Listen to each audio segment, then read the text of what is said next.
Hello student, BSc second year botany में हम पढ़ रहे हैं टेरिडोफाइटा, जिम्नोस्पर्म एंड पैलियोबोटनी, जिस पर जो टॉपिक चल रहा है किसके बारे में पढ़ रहे हैं, मार्सिलिया के बारे में हम अध्ययन कर रहे हैं।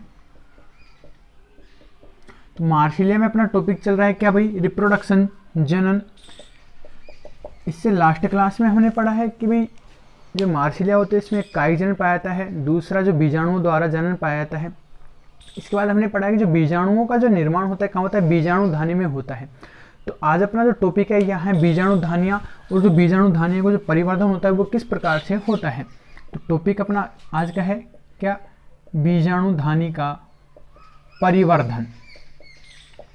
ठीक है भाई, किसमें जो बीजाणु द्वारा जनन पाया जाता है उनका निर्माण कहाँ होता है, बीजाणुधानी में। और जो बीजाणुधानी होता है उसका विकास किस प्रकार से होता है, डेवलपमेंट, परिवर्धन किस प्रकार से होता है, उसके बारे में हम यहाँ पर पढ़ेंगे। तो जो मार्सिलिया की बात करें तो जो मार्सिलिया होती है इसमें जो बीजाणुधानी का जो परिवर्धन होता है वो कैसे होता है, लेप्टोस्पोरेंजिएट प्रकार का होता है। लेप्टोस्पोरेंजिएट प्रकार का होता है। इसमें क्या होता है कि इसमें भी कोई इसकी जो सतह है उसमें एक सिंगल सेल, ठीक है,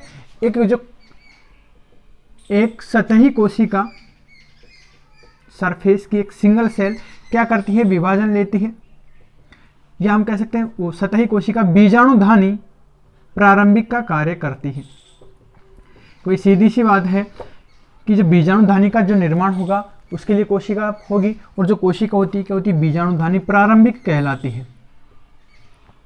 तो इसमें हमने बताया कि कैसा होता है, लेप्टोस्पोरेंजिएट प्रकार का जो परिवर्धन होता है इसमें क्या होता है कि इसकी एक, ठीक है, सतही कोशिका ही क्या करती है, बीजाणुधानी प्रारंभिक कोशिका का कार्य करती है। ठीक है, इसमें फिर क्या होता है, बीजाणुधानी जो प्रारंभिक होता है इसकी कोशिका में विभाजन होता है। जैसे एक सरफेस सेल है, इसमें क्या हुआ, विभाजन हुआ, तो फिर इससे क्या बनती है, एक से दो कोशिकाएं बनती हैं, जो होती है कौन सी, एक तो आउटर मतलब बाह्य कोशिका, और एक होती है भीतरी कोशिका या आंतरिक सेल। ठीक है भाई, समझ में आ रहा है। बीजाणु जो धानी जो प्रारंभिक जो कोशिका होती है विभाजन लेती है, फिर इससे एक से दो कोशिकाएं बनती हैं, एक होती है आउटर सेल और एक होती है इनर सेल, बाह्य कोशिका और एक आंतरिक कोशिका। तो इसमें जो आंतरिक कोशिका होती है वो बीजाणुधानी परिवर्धन में भाग नहीं लेती है। ठीक है, इसकी जो आंतरिक जो कोशिका होती है बीजाणुधानी परिवर्धन में सहायक नहीं होती है। केवल कौन सी होती है, बाह्य सेल, मतलब बाह्य सेल के विभाजन द्वारा ही आगे क्या होता है, बीजाणुधानी का क्या होता है, परिवर्धन होता है। यहां तक क्लियर है। यहां तक पहले लिखते हैं इसमें, तो इसमें लिखेंगे भाई मार्सिलिया में बीजाणुधानी परिवर्धन लेप्टोस्पोरेंजिएट प्रकार का होता है। लेप्टोस्पोरेंजिएट प्रकार का होता है।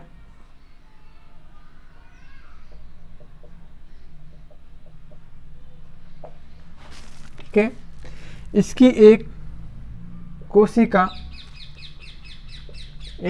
लैप्टॉप में मतलब सिंगल एक कोशिका क्या करती है, बीजाणुधानी प्रारंभिक का कार्य करती है। इसमें एक कोशिका बीजाणुधानी प्रारंभिक का कार्य करती है।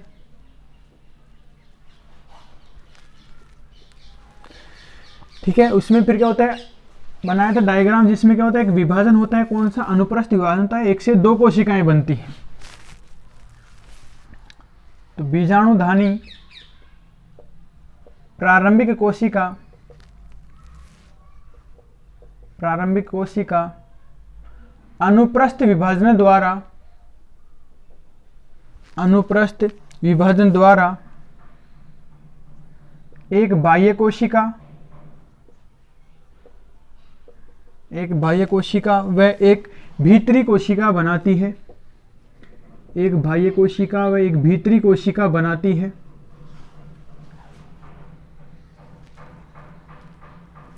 ठीक है, उसके बाद हमने बताया था कि इसकी जो आंतरिक जो कोशिका होती है, भीतरी कोशिका होती है, बीजाणुधानी परिवर्धन में सहायक नहीं होती।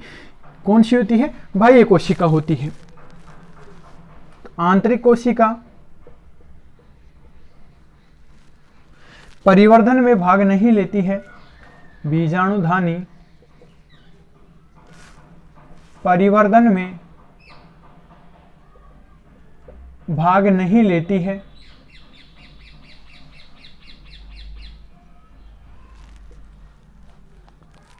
ठीक है। संपूर्ण बीजाणुधानी किससे बनती है? बाह्य कोशिका से बनती है। संपूर्ण बीजाणुधानी बाह्य कोशिका से निर्मित होती है या बनती है।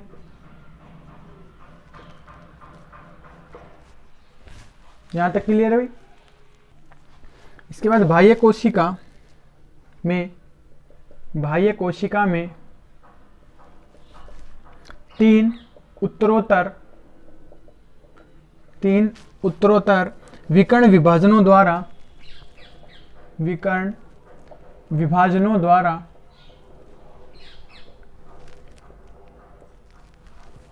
एक चतुष्फलकीय शीर्षस्थ कोशिका विभेदित होती है। शीर्षस्थ कोशिका विभेदित होती है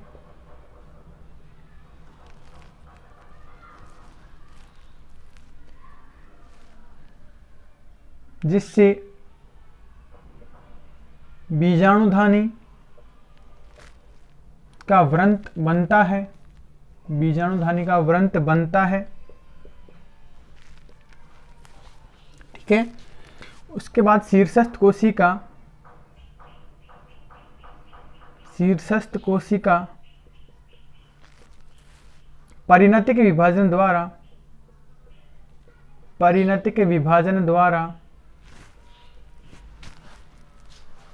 बाह्य जैकेट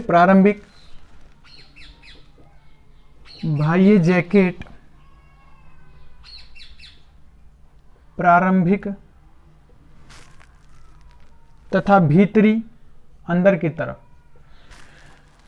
प्रसूतक कोशिका बनाती है। प्रसूतक कोशिका बनाती है। जैकेट प्रारंभिक अपनतिक विभाजन द्वारा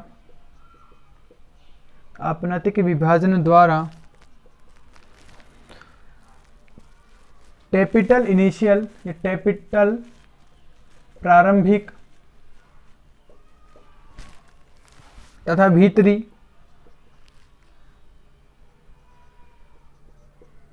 प्राथमिक बीजाणुजन कोशिका बनाती है। तो हम बात करते हैं कि भाई बाह्य कोशिका में तीन उत्तरोत्तर विकर्ण विभाजन से एक चतुष्फलकीय शीर्षस्थ कोशिका विभेदित होती है जिससे बीजाणुधानी का व्रंत बन गया। इससे व्रंत बना। उसके बाद क्या होता है कि इसमें जो शीर्षस्थ जो कोशिका होती है, जैसे हम डायग्राम में दिखा देते हैं, जो शीर्षस्थ कोशिका होती है इसमें क्या होता है? विभाजन होता है। शीर्षस्थ कोशिका में विभाजन होता है तो एक से क्या बनती है? दो कोशिकाएं बनती हैं। कि भाई शीर्षस्थ कोशिका में क्या होता है? परिणतिक विभाजन द्वारा बाह्य जैकेट प्रारंभिक तथा भीतरी प्रसूतक कोशिकाएं बनती हैं। तो जो शीर्षस्थ कोशिका में क्या होता है? विभाजन होता है तो एक से क्या बन गई भाई? एक से दो कोशिकाएं बन गई। इसमें एक तो बनाती है क्या? बाह्य जैकेट बनाती है। बाहर की तरफ क्या होती है? जैकेट कोशिका। और जो अंदर की तरफ बनती है वो क्या बनती है? प्रसूतक कोशिका बनती है। कब? जब शीर्षस्थ कोशिका में विभाजन होता है। उसके बाद कि जो बाह्य जो जैकेट होता है, ये बाह्य जो जैकेट की जो कोशिकाएं होती है इसमें भी फिर क्या होता है भाई? विभाजन होता है। ठीक है। बाह्य जैकेट की कोशिकाओं में भी क्या होता है? विभाजन होता है। फिर उनसे क्या क्या बनता है? अभी हमने लिखा है कि भाई जैकेट प्रारंभिक अपनतिक टैपिटल प्रारंभिक और भीतरी प्रारंभिक बीजाणुजन कोशिका का निर्माण करता है। तो बाह्य जो जैकेट निर्माण करती है, किसका निर्माण करती है? एक तो टैपिटम का निर्माण करती है और दूसरा क्या बनाती है? प्राथमिक बीजाणुजन ऊतक। जैसे हम इस डायग्राम में दिखा देते हैं कि शीर्षस्थ कोशिका में विभाजन हुआ जिसमें से जो जैकेट जो कोशिका होती है वो क्या बनाती है? ये जो होता है टैपिटम होता है भी। तो बाह्य जो जैकेट कोशिकाएं विभाजन लेती हैं तो इसमें क्या बनते हैं? प्राथमिक बीजाणुजन ऊतक बनते हैं केंद्र भाग में, और इसके बाहर की तरफ क्या बनते हैं? टैपिटम बनता है। ठीक है। इसके बाद टैपिटल जो प्रारंभिक होता है, टैपिटल प्रारंभिक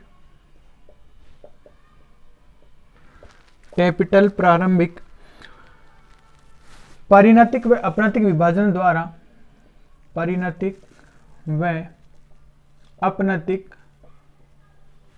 विभाजन द्वारा 2-3 स्तरीय टेपिटम बनाती है, 2-3 स्तरीय टेपिटम बनाती है तथा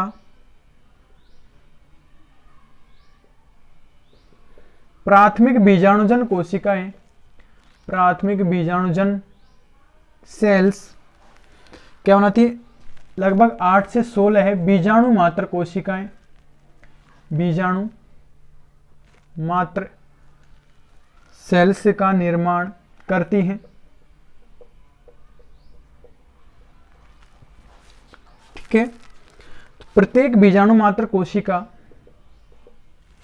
प्रत्येक बीजाणु मात्र सेल अर्धसूत्री विभाजन द्वारा, अर्धसूत्री विभाजन द्वारा 4 बीजाणुओं का निर्माण करती है।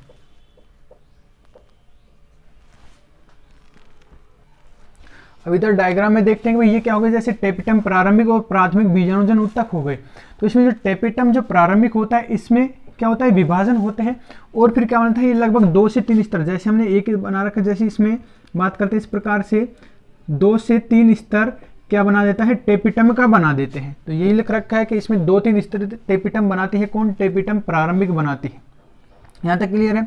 उसके बाद इसमें जो प्राथमिक जो बीजाणुजन जो कोशिकाएं होती है, ठीक है, तो प्राथमिक बीजाणुजन कोशिकाएं फिर क्या करती हैं, बीजाणुओं का निर्माण करती हैं। तो जो बीजाणु का जो निर्माण होता है किससे होता है, प्राथमिक बीजाणुजन उत्तकों से या प्राथमिक बीजाणुजन कोशिकाओं से। तो इसमें भाई प्राथमिक बीजाणुजन कोशिकाएं होती है 8 से 16 बीजाणु मात्र कोशिकाओं का निर्माण करती है। ठीक है, ये मतलब प्राथमिक जो बीजाणुजन उत्तक होते हैं वो विभाजन करते हैं।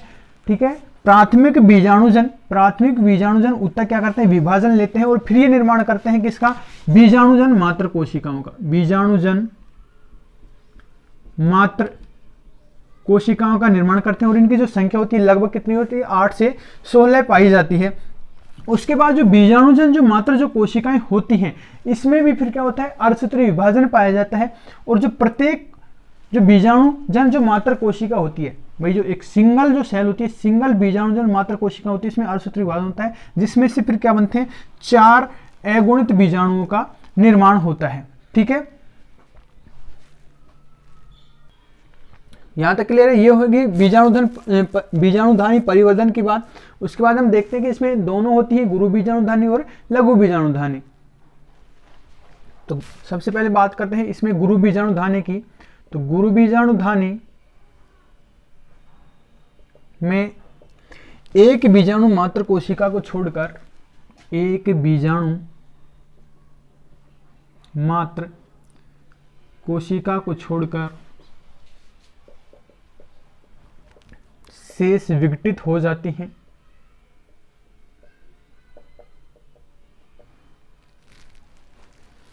तथा क्रियाशील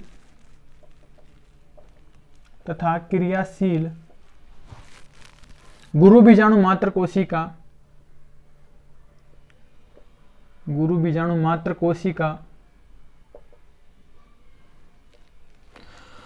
अर्धसूत्रण द्वारा या अर्धसूत्री विभाजन द्वारा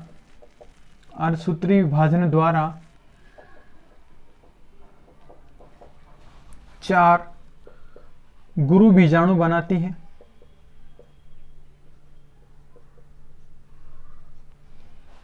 जिनमें से भी केवल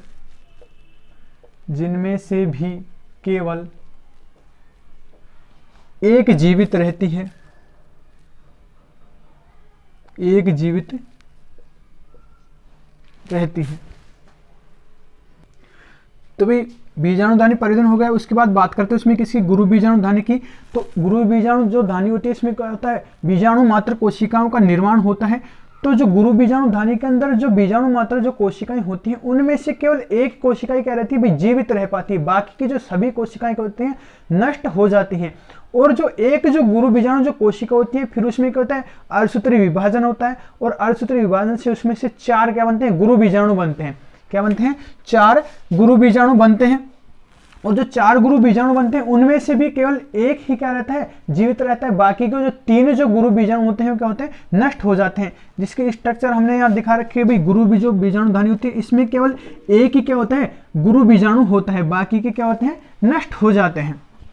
तो एक गुरु बीजाणु धानी, इसमें जब बीच में जो सेंटर दिखा रखा है इसमें एक कोशिका होता है, कौन सी, गुरु बीजाणु कोशिका होती है, बाकी क्या हो गई, नष्ट हो गई। अब उसके बाद बात करते हैं कि भाई जो नष्ट हुई उन कोशिका का काम क्या है, कि जो और जो कोशिकाएं जो नष्ट होती हैं वो क्या करती हैं, इस गुरु बीजाणु को क्या करती है, पोषण प्रदान करती है। नाम स्पष्ट है, गुरु बीजाणु मतलब ये आकार में इनसे पोषण प्राप्त करके होती है, आकार में बड़ी हो जाती है। उसके बाद सेकंड होता है लघु बीजाणुधानी। तो लघु बीजाणुधानी में सभी बीजाणु मात्र कोशिकाएं सक्रिय रहती हैं, कि इसकी कोशिकाएं नष्ट नहीं रहती, सक्रिय रहती हैं। इनमें अर्धसूत्रण द्वारा, किसमें, लघु बीजाणुधानी में अर्धसूत्री विभाजन द्वारा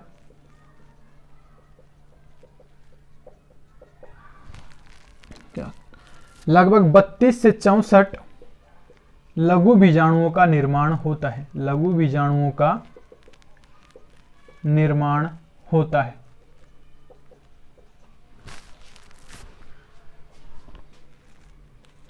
यहां तक क्लियर है। तो ये था अपना बीजाणुधानी परिवर्धन।